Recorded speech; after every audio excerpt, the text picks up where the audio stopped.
Shalom, salam jumpa. Senang sekali saya bisa berjumpa kembali dengan saudara-saudara. Keilahian dan juga kemanusiaan Kristus tidak berhenti diserang oleh orang-orang yang dangkal pemahamannya tentang kristologi atau doktrin tentang Kristus.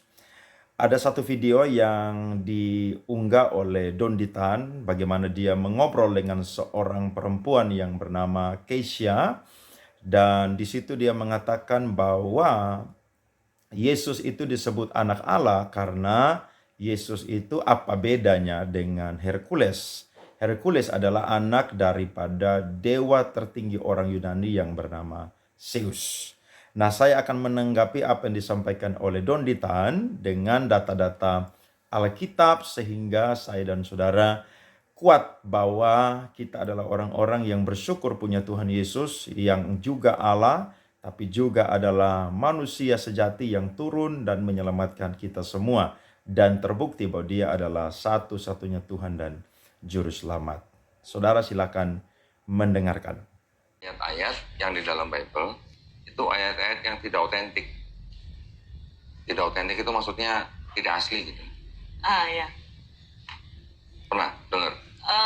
Lebih kayak kalau misalnya emang yang jadi pertanyaan saya, kalau emang Yesus Tuhan, tapi kenapa disebutnya anak Allah gitu? Oke, sebutan anak Allah itu sebenarnya sudah ada di Perjanjian Lama. Oke, di Perjanjian Lama bangsa Israel juga disebut anak Allah. Ya kan? Efraim malah disebut anak sulung. Nah iya. Ya, Daud juga disebut anak Allah. Iya. Adam juga disebut anak Allah. Iya. Nah, sebutan anak Allah itu sebenarnya adalah sebutan untuk orang-orang atau bangsa yang soleh atau pilihan gitu. Iya, umat pilihan lah. Bukan berarti anak Allah itu langsung jadi Allah. Nah, Tuh. itu sih yang jadi pertanyaan saya, kalau emang dia Tuhan gitu, kenapa disebutnya itu anak Allah? Ya. Kenapa nggak disebutnya itu Allah Ya. gitu? Terus bukti lagi atau indikasi lagi bahwa Kristen itu memang terpengaruh oleh ajaran pagan. Pagan itu ajaran menyembah dewa-dewa ya. Ya. Yaitu tadi ada Hercules, ada Zeus. Ada anak, ada bapak. Ya kan? Iya, jadi betul. Zeus disebut bapak, Hercules disebut anak. Hercules ini adalah anak dewa. Iya. Jadi dia setengah manusia, setengah dewa. Apa bedanya sama Yesus? Iya benar. Benar. Apa bedanya sama Yesus? Yesus disebut sepenuhnya manusia, sepenuhnya Tuhan. Nah iya. Ya kan? Betul. Apa bedanya sama Hercules? Jadi ada konsep yang sama gitu. Konsepnya mirip. Jadi orang-orang pagan memang mempercayai dewa itu bisa jadi manusia. Ya, nanti punya anak dari manusia, punya anak setengah dewa, setengah manusia. Nah, konsep itu yang mungkin diadopsi oleh Kristen, khususnya yang di Perjanjian Baru. Ya, saudara-saudara, kita mendengarkan apa yang disampaikan oleh Don Ditan. Dan saya berfokus kepada poin yang disampaikan oleh Don Ditan bahwa kekristenan itu adalah agama yang mengadopsi paganisme atau ajaran-ajaran orang-orang kafir ataupun juga orang-orang yang bukan menyembah Allah tapi menyembah dewa-dewi. Nah, salah satu yang dijabarkan oleh Don Ditan adalah apa bedanya Tuhan Yesus dengan Hercules. Apa yang disampaikan oleh Don Ditan ini bukanlah sesuatu yang alkitabiah. Karena kekristenan selalu bukan hanya didukung oleh data-data teologis, tapi data-data historis. Kalau kita berbicara tentang paganisme, maka paganisme adalah ajaran ataupun juga satu ikatan dari orang-orang yang menyembah berhala, orang-orang yang tidak percaya kepada Tuhan. Mereka menganggap bahwa patung-patung, batu, ya seperti animisme juga, kayu, pohon-pohon, ya itu adalah Tuhan, itu adalah dewa. Padahal saya dan saudara tahu bahwa yang ada pertama kali di dunia ini bukanlah dewa, tetapi yang ada pertama kali di dunia ini adalah Tuhan. Tuhanlah yang menciptakan semua yang ada di dunia ini.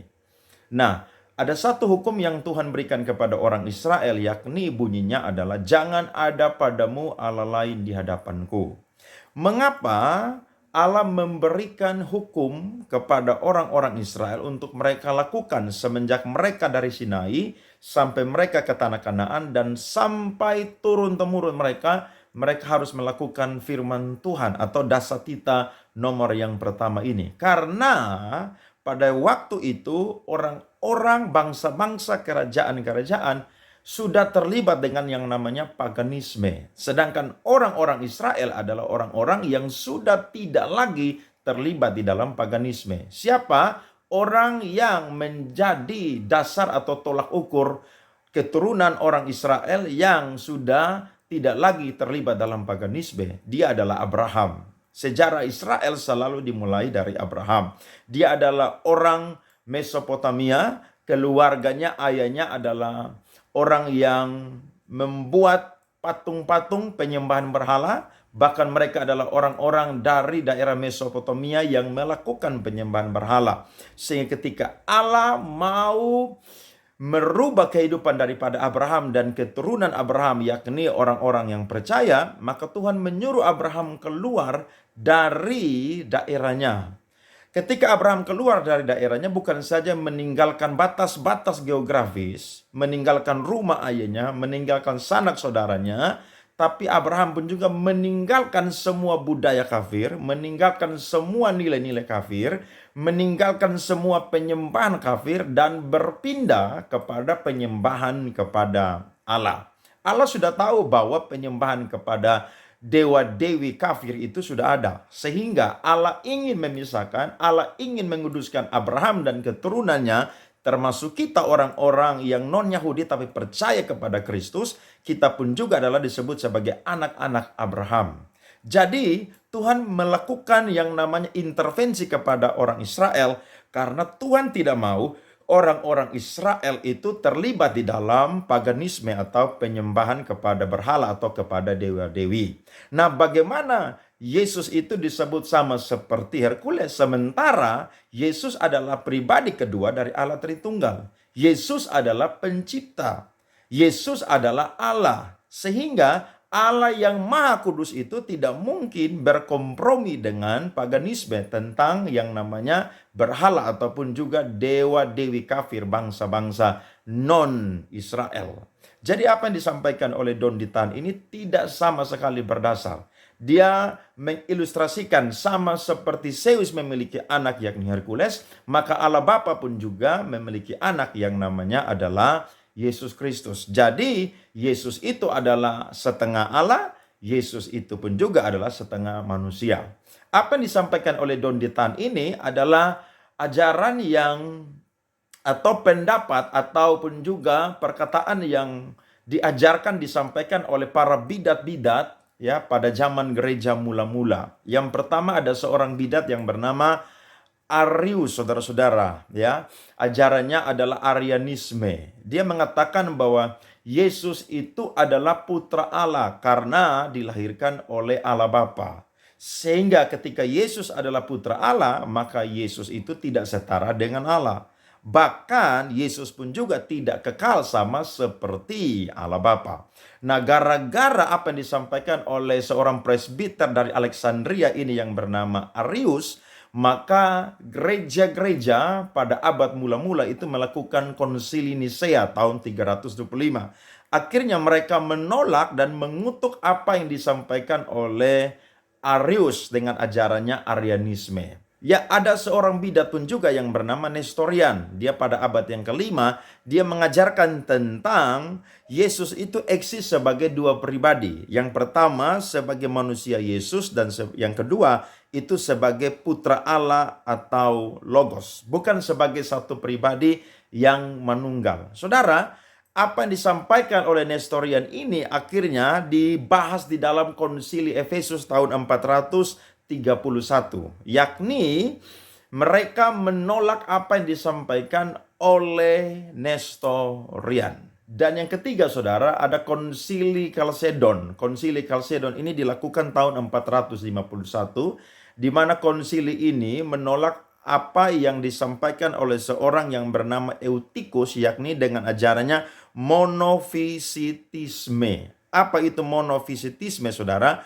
Monofisitisme mengajarkan bahwa pribadi Yesus Kristus hanya mempunyai satu kodrat ilahi dan bukan dua kodrat ilahi dan manusia yang ditetapkan pada saat itu. Bahkan yang keempat, ada ajaran yang namanya monotelitisme. Monotelitisme adalah ajaran ini berusaha untuk mempertahankan bahwa Yesus Kristus hanya memiliki satu kehendak saja, yakni kehendak ilahi. Saudara bisa lihat, ada begitu banyak bidat-bidat yang muncul pada awal abad gereja mula-mula.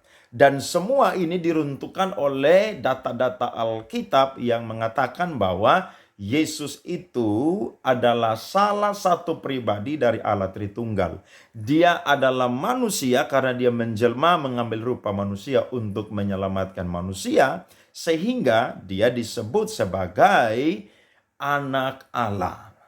Penyebutan sebagai anak Allah adalah penyebutan yang merujuk kepada keilahian dan juga kemanusiaan Kristus. Bukan berarti di sini kita memisahkan antara dua eksistensi Allah sebagai Allah dan juga manusia, tapi di sini merujuk kepada tugas yang dikerjakan oleh Tuhan Yesus Kristus. Dia adalah Masia, dia adalah Mesias, Al-Masih, yakni dia adalah Kristus yang dipilih dan diurapi untuk menjadi Tuhan dan Juru Selamat. Bahkan satu-satunya Tuhan dan Juru Selamat. Sehingga Alkitab berkata, Yohanes pasal 14 ayat yang ke-6, Yesus adalah jalan dan kebenaran dan hidup.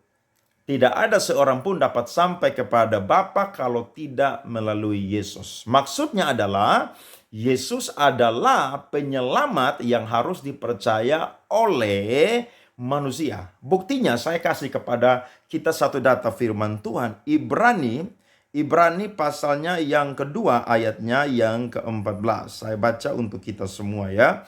Mengapa Yesus itu mau menyelamatkan manusia, sehingga gelar sebagai anak Allah itu merujuk kepada Mesias, yakni Kristus yang tugasnya adalah sebagai penyelamat. Bahkan dia adalah satu-satunya Tuhan dan Juru Selamat.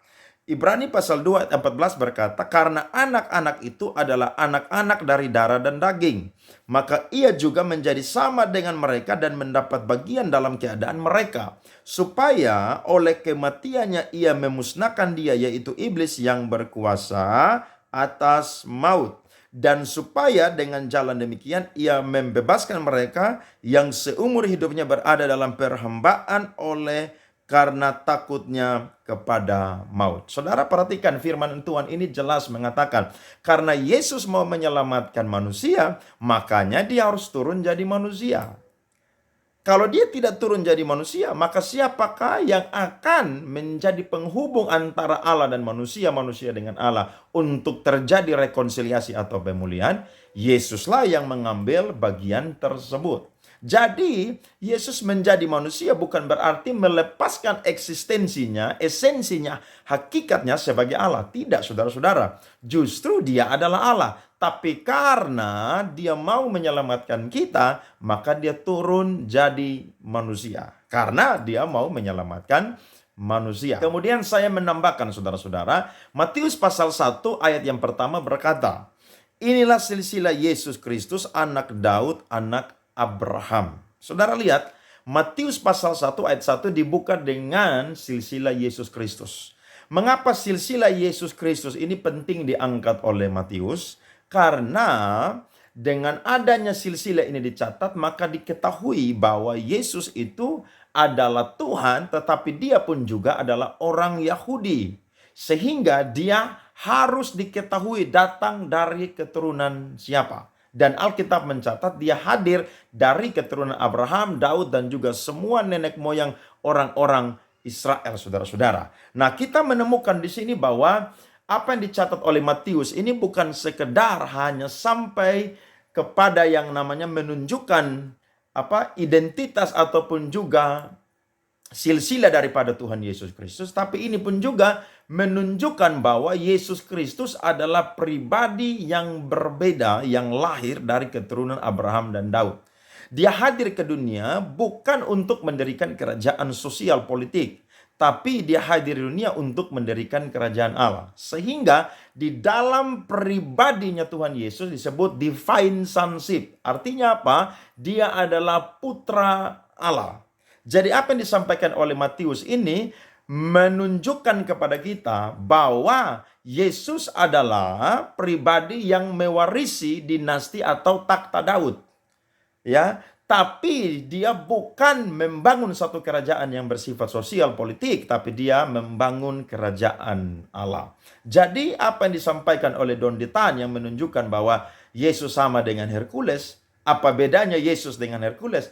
Itu sesuatu yang sangat-sangat tidak bisa masuk akal, saudara-saudara. Karena Hercules adalah dewa, sedangkan Tuhan Yesus adalah Tuhan. Dia adalah pencipta. Hercules bukan pencipta, Zeus bukan pencipta, tapi Tuhan Yesus adalah pencipta. Bahkan dia adalah Tuhan.